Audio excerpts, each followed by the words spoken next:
This is the reality for migrant workers living on the fringes of Greek society. Cramped, squalid conditions. These homes are typical for hundreds of thousands of Pakistanis and Bangladeshis. Waqas Ahmed works at a plant nursery. He earns $540 a month, but has few legal rights. I don't have any legal documents or a residence permit. That causes problems with the police. If they catch me, I will go to jail for 6 months. And since I work here all alone, who is going to feed my family back home? Waqas is entitled to a residence permit, but he says his boss won't register him because of the cost of insurance. At nurseries like this one, many migrants work 11 hours a day, 7 days a week. We tried to speak to one of their bosses, but he declined. The workers tell us things wouldn't be so bad if they at least received a decent wage. But there have been cases when others have asked for a rise and their bosses have become violent. In March, 42 Bangladeshi strawberry pickers won a lawsuit before the European Court of Human Rights. The court ruled after their boss was found guilty of shooting them when they asked for overdue wages. And in April, the Greek Parliament passed a law requiring all farmers to register their workers. Activists now hope all migrant workers will be given full legal status. This is a message for the lawmakers and also for those who are applying the law in the courts. For the government, there is also one message there. If you leave these people without rights, they are an easy target for the bosses, even for the gangs of the bosses. But it remains up to farm owners to register their workers. Until that happens, the conditions of workers like these are unlikely to change.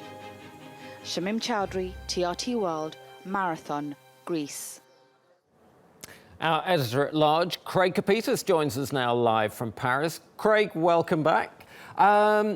Question. Can Greece actually afford to open its doors to migration in the way they have? Answer, no. Next question. But why? Tell us about, we know about the Greek economic situation, but it is still a rich country relative to where these people are coming from. Well, it's Greece, it's Europe.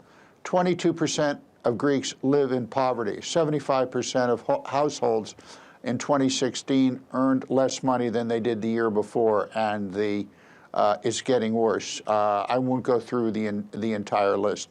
Tackling global inequality begins at home, and the EU has done nothing to help Greece. Now, I'm not in any way trying to conflate these two issues. What happened to these migrants was absolutely awful and unacceptable. But there's more to this story than you're hearing. First of all, bureaucratically regularizing undocumented workers, that process is opposed by the EU.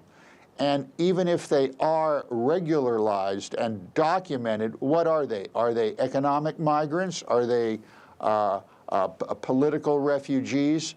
No one seems to know. I want to circle back to kind of where we started the show, talking about the G20. What is the role of organizations like the G20 or the IMF or the World Bank in helping to end situations like we saw in Shamim's report?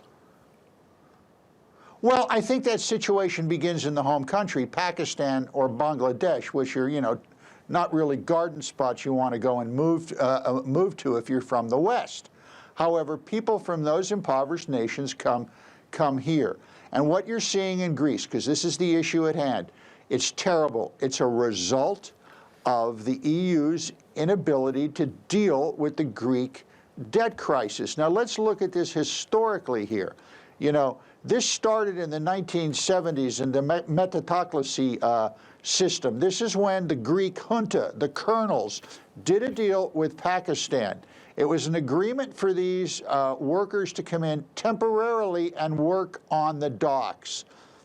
That exploded into the problem we have now with many Pakistanis and Bangladeshis coming in on phony tourist or student visas and sticking around. Okay. Now, there have been attempts to regularize them, but the government never knows how to slot them. Are they political refugees? Are they economic refugees? And they're not getting any help from Brussels. Now, that's not excusing this, but that's the story. Indeed. I'm afraid we are out of time. Craig Copetas in Paris, thank you ever so much.